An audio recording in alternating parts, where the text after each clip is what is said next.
Halo semuanya, kembali lagi dengan saya Febronia Danulio, mahasiswa Pendidikan Kimia Universitas Nusa Cendana. Pada kesempatan kali ini saya akan menjelaskan materi mengenai larutan elektrolit dan non-elektrolit melalui YouTube, yang mana merupakan salah satu media pembelajaran berbasis audiovisual.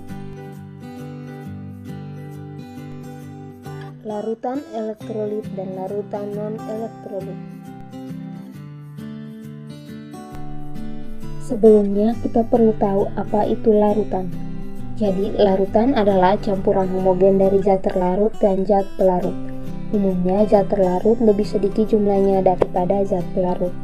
Contoh, ke dalam 1 gelas air dilarutkan 1 sendok gula, maka terbentuklah larutan gula, di mana gula jumlahnya lebih sedikit daripada air. Maka gula sebagai zat terlarut dan air sebagai zat pelarut. Jadi, larutan itu terdiri dari zat terlarut dan zat pelarut yang bercampur homogen.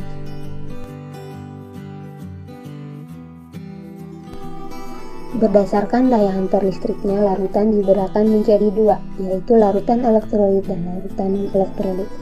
Larutan elektrolit adalah larutan yang dapat menghantarkan arus listrik, sedangkan larutan non-elektrolit larutan yang tidak dapat menghantarkan arus listrik.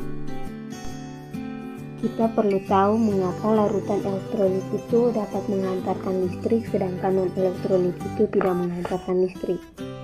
Menurut teori ion Arrhenius, berhasil menjelaskan hantaran listrik melalui elektrolit dengan teori ionisasi, di mana larutan elektrolit dapat menghantar listrik karena mengandung ion-ion yang bergerak bebas, di mana ion-ion itulah yang menghantarkan listrik melalui larutan. Contohnya pada reaksi NaCl, di mana NaCl terurai menjadi Na+ dan Cl-.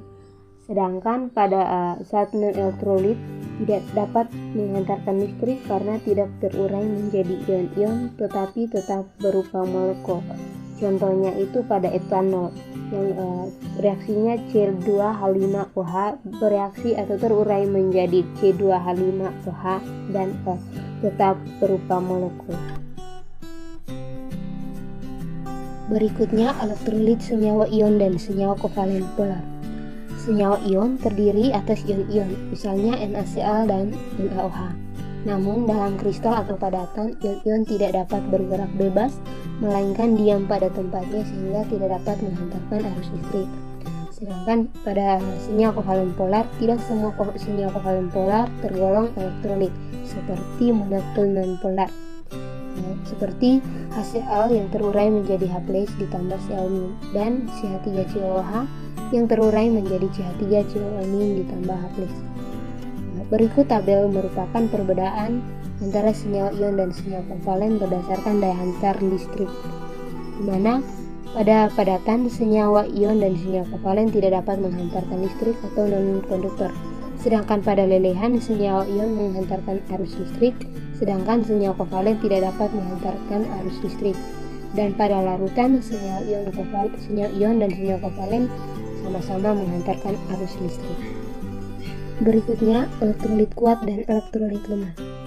Larutan elektrolit kuat yaitu larutan yang banyak menghasilkan ion-ion positif dan negatif dan derajat ionisasinya sama dengan 1, sehingga daya hantar listriknya baik. Contoh yaitu pada larutan garam dapur, larutan asam sulfat dan larutan asam klorida serta larutan natrium hidroksida. Sedangkan larutan elektrolit lemah yaitu larutan yang sedikit menghasilkan ion-ion positif dan negatif dan derajat ionisasinya itu lebih kecil dari 1, sehingga daya hantar listriknya kurang baik. Contohnya itu larutan pada asam cuka dan larutan amonia. Sehingga dari gambar ini dapat disimpulkan bahwa elektrolit kuat terionisasi sempurna atau derajat ionisasinya sama dengan 1, dan pada percobaan menggunakan alat penguji elektrolit, nyala lampunya terang dan banyak gelembung.